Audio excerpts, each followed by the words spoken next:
Hello friends, ಇವತ್ತಿನ ದಿನ ಶಾವಿಗೆ ಉಪ್ಪಿಟ್ಟನ್ನು ಹೇಗೆ ಮಾಡೋದಂತ ಹೇಳ್ತೀನಿ. ಮೊದಲಿಗೆ ಶಾವಿಗೆಯನ್ನು ತಗೊಂಡು ಹೀಗೆ ಸ್ವಲ್ಪ ರೋಸ್ಟ್ ಮಾಡ್ಕೊಳ್ಬೇಕು.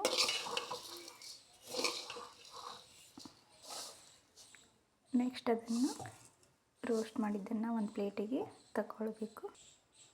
ಆಮೇಲೆ ಬಾಣಲೆಗೆ ಸ್ವಲ್ಪ ಎಣ್ಣೆ ಹಾಕೊಳ್ಳಿ. ಎಣ್ಣೆ ಕಾದ್ಮೇಲೆ ಸ್ವಲ್ಪ ಸಾಸಿವೆ ಹಾಕೊಳ್ಳಿ. ಆಮೇಲೆ ಸ್ವಲ್ಪ ಕಡಲೆ ಬೀಜ, ಸ್ವಲ್ಪ ಬೆಳ್ಳುಳ್ಳಿ ಪೇಸ್ಟ್, ಆಮೇಲೆ ಹೆಚ್ಚಿಟ್ಟಿರುವಂತಹ ಈರುಳ್ಳಿ ಹಾಕಿ, ಸ್ವಲ್ಪ ಟೊಮ್ಯಾಟೊ, ನಂತರ ಹೆಚ್ಚಿಟ್ಟಿರುವಂತಹ ಮೆಣಸಿನಕಾಯಿ ಹಾಕಿ ರೋಸ್ಟ್ ಮಾಡಿ. ಇದೆಲ್ಲ ಚೆನ್ನಾಗಿ ಬೇಯಬೇಕು. ಇದಕ್ಕೆ ಸ್ವಲ್ಪ ಅರಿಶಿನ ಪುಡಿ ಹಾಕಿ, ಆಮೇಲೆ ರುಚಿಗೆ ತಕ್ಕಷ್ಟು ಉಪ್ಪನ್ನು ಸೇರಿಸ್ಕೊಳ್ಳಿ. ನೀವು ಟೊಮೆಟೊ ಬೇಕಾದರೆ ಹಾಕ್ಕೊಳ್ಬೋದು, ಇಲ್ಲಾಂದರೆ ಸ್ಕಿಪ್ ಮಾಡ್ಬೋದು, ಕಂಪಲ್ಸರಿ ಅಂತೇನಿಲ್ಲ. ಇದಕ್ಕೆ ಖಾರದ ಪುಡಿ ಹಾಕಿ ಬೇಕಾದರೂ ಮಾಡ್ಕೊಳ್ಬೋದು. ನಾನು ಆಲ್ರೆಡಿ ಮೆಣಸಿನ್ಕಾಯಿ ಹಾಕಿದ್ದೀನಲ್ವ, ಅದಕ್ಕೆ ಖಾರದ ಪುಡಿಯನ್ನು ಹಾಕ್ತಿಲ್ಲ. ಬೇಕಿದ್ದರೆ ನೀವು ಹಾಕ್ಕೊಳ್ಬೋದು.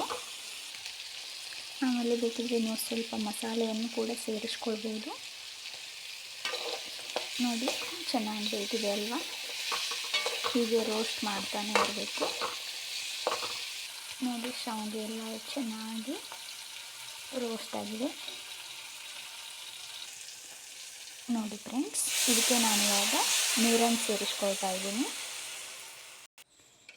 ಇವಾಗ ನೋಡಿ ಫ್ರೆಂಡ್ಸ್, ನೀರನ್ನು ಸೇರಿಸ್ಕೊಂಡು ಸ್ವಲ್ಪ ಇದನ್ನು ಕುದಿಸ್ಬೇಕಾಗುತ್ತೆ. ನೋಡಿ ಫ್ರೆಂಡ್ಸ್,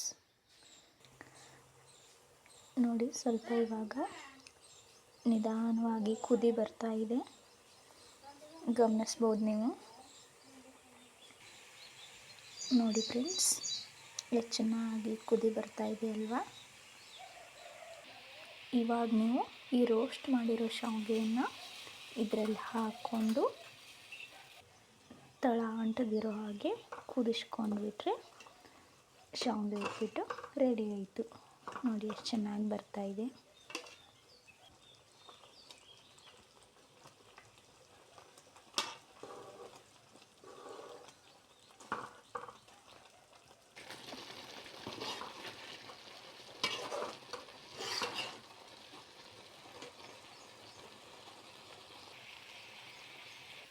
ಒಂದು 5 ನಿಮಿಷ ಇದ್ರ ಮೇಲೆ ಪ್ಲೇಟ್ ಮುಚ್ಚಿ ಒಮ್ಗೊಳ್ಳಲಿಕ್ಕೆ ಬಿಡೋಣ.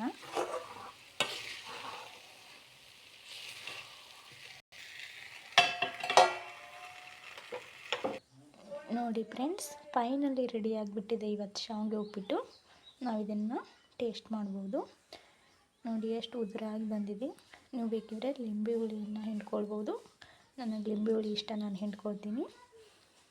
ಬಾಯ್ ಫ್ರೆಂಡ್ಸ್, ನೀವು ನಿಮ್ಮ ಮನೆಯಲ್ಲಿ ಈ ರೆಸಿಪಿಯನ್ನು ಮಾಡಿಕೊಂಡು ಟೇಸ್ಟ್ ಹೇಗಿದೆ ಅಂಥೇಳಿ ಕಮೆಂಟ್ ಮಾಡಿ. ಬಾಯ್ ಬಾಯ್.